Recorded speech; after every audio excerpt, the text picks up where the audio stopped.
आज हम बात करेंगे, 2 एपिसोड पीछे बन चुके हैं गले की, कि गले में दर्द, गले की परेशानियों में हम कैसे कैसे निजात पाएँ। और उसके लिए हमने पीछे 2 एपिसोड में बताया कि गले में सोर थ्रोट या इन्फेक्शन, दूसरे इन्फेक्शन कैसे होते हैं और उनको कैसे कैसे काबू करें। अगर वो महीने 15 दिन से ज़्यादा चलते हैं तो हो सकता है कि वो एंटी फंगल ड्रग से जाए और फंगल इन्फेक्शन हो। और अब हम आज बात करेंगे गले के तीसरा एपिसोड है ये, जिसमें बात करेंगे ग्लोवस हिस्टेरिकस। ग्लोवस हिस्टेरिकस एक बीमारी गले की है जो हमारे गले को ऐसा लगता है कि कोई चीज़ हमारे अंदर गले में अटक गई है, न हम बाहर निकाल सकते हैं उसको और न निगल सकते हैं। निगलने की कोशिश करते हैं तो दर्द होता है और वो चीज़ वहाँ की वहीं अटकी रहती है। बाद बाकी आप रूटीन में चलते रहते हैं और जब भी कुछ चीज़ निगलते हैं तो दर्द होता है गले में। वो होता है ग्लोवस हिस्टेरिकस। और उसके बारे में हमने बहुत सारी चीज़ें जानने की कोशिश की है और कोशिश करते हैं कि भाई किसी तरह से इस बीमारी से हमें जो है निजात मिल जाए। और उसमें होता क्या है कि गले में दर्द होता है, गला में जैसा लगता है कुछ फंसा हुआ है और वो फंसा हुआ निकलता नहीं है।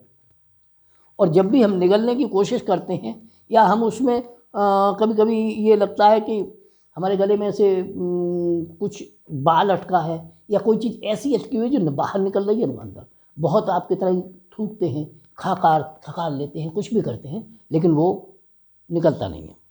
तो ऐसी स्थिति में वो गले का सूखना है, गले में कुछ फंसा होना है, निगलते पे दर्द होना है, लगभग ये समान बातें होती हैं तीनों में, जो पिछले 2 एपिसोड मैंने बनाए उनमें। और ये सारी चीज़ें एक साथ चलती हैं मिलके।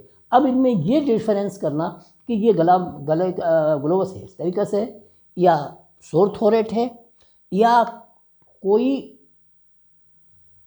फंगल इन्फेक्शन हमारे गले में पहुंच गया है, इन तीनों चीज़ों में से डिफाइन करते हैं। और जिस तरह की स्थिति होती है साधारण रूप से उसका घर पर ट्रीटमेंट करते हैं। और अगर जब वो काबू में नहीं आता तो हम अपना तुरंत ENT सर्जन के पास, ENT स्पेशलिस्ट के पास जाते हैं और कोशिश करते हैं वहाँ कि वो जल्दी ठीक हो जाए। तो अब गले में फंसा है, गले में सूखा है, गले में दर्द होता है और है भी कुछ है नहीं, निकलता कुछ है नहीं। तो ऐसी स्थिति में ये क्यों आई, ये क्यों होता है, पहले ये समझ लें। इसका बहुत साधारण कारण है। एक तो कारण ये है कि जो है आपके मस्तिष्क में, आपके तनाव में जब बढ़ोतरी हो जाती है तो कभी कभी इसका कारण साइकोलॉजिकल होता है। ऐसा होता है साइकोलॉजिकल, कि आपकी सोच में टेंशन बहुत ज़्यादा हो गया है, तब भी ये हो जाता है।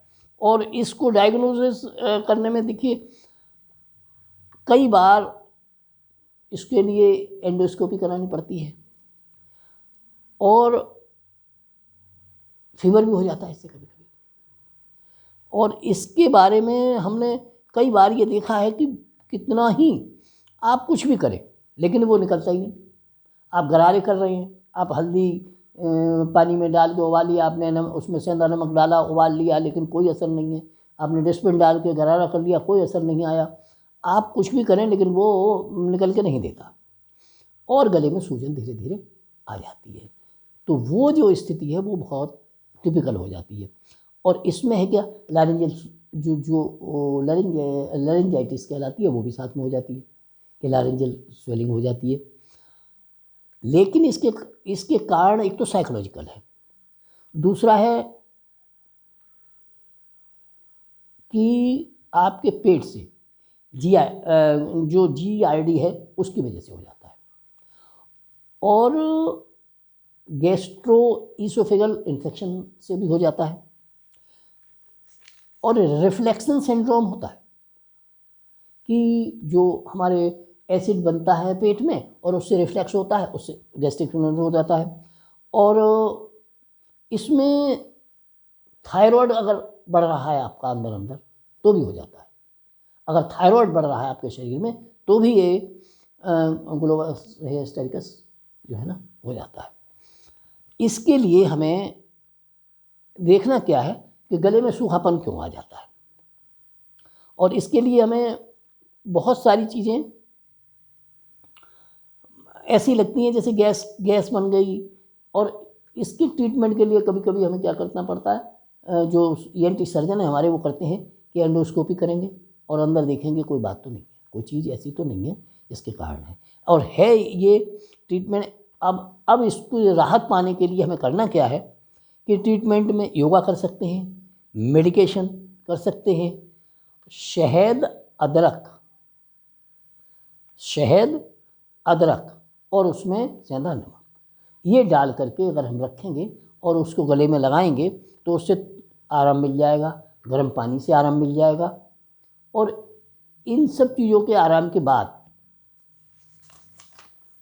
अगर हम कोशिश करेंगे तो ये जल्दी ही ठीक हो जाएगा। लेकिन आपकी जो टेंशन की स्थिति है, जो आपको साइकोलॉजिकल जो टेंशन है, उसको रिलीफ बहुत देना जरूरी है। दूसरे थायराइड चेक करा लें कि थायराइड से तो कहीं ये नहीं है हिस्टेरिकस। अगर ग्लोबस हिस्टेरिकस थायराइड से है या आपको साइकोलॉजिकल है तो दवाइयाँ उस पर काम नहीं करेंगी। आप दवाई खाते रहेंगे, शरीर में और तो और नुकसान और होने लगेंगे। लेकिन उसका जो सही ट्रीटमेंट तभी मिल पाएगा जब आपका साइकोलॉजिकल स्टेटस और आपका जो कहना चाहिए एक लिविंग ऑफ स्टैंडर्ड जो है ना, उसमें थोड़ा सा आपको सुधार करना पड़ेगा। थायराइड का चेक कराइए, थायराइड के बढ़ने से वजह, तो ये कई कारण हैं। इन सब कारणों को चेक कराने के बाद ENT सर्जन के पास जाकर के आप अपना ट्रीटमेंट लें और जिससे कि आपको उससे राहत मिल जाए। नहीं तो बहुत लंबा खिंच जाता है, ये 3-3 महीने 6-6 महीने तक खिंचता रहता है। तो उससे पार पाने के लिए आपको ENT सर्जन से राय लें। गले को ज़्यादा दिनों तक ऐसी स्थिति में छोड़ें और गले की इम्यूनिटी को बढ़ाने के लिए प्रयास करते रहें। धन्यवाद। देखते रहिए ह्यूमन हेल्थ डॉक्टर जे चंद्र मिश्रा। यूट्यूब पर हम और आप मिलते हैं और बात करते हैं, और इस बातों में, इन जानकारी में शामिल होने के लिए चैनल को सब्सक्राइब कर लें, लाइक करें, कमेंट्स करें और घंटी के बटन को ज़रूर दबा दें जिससे कि आपको बनने वाला हर एपिसोड आपके पास तक पहुंच जाए। धन्यवाद।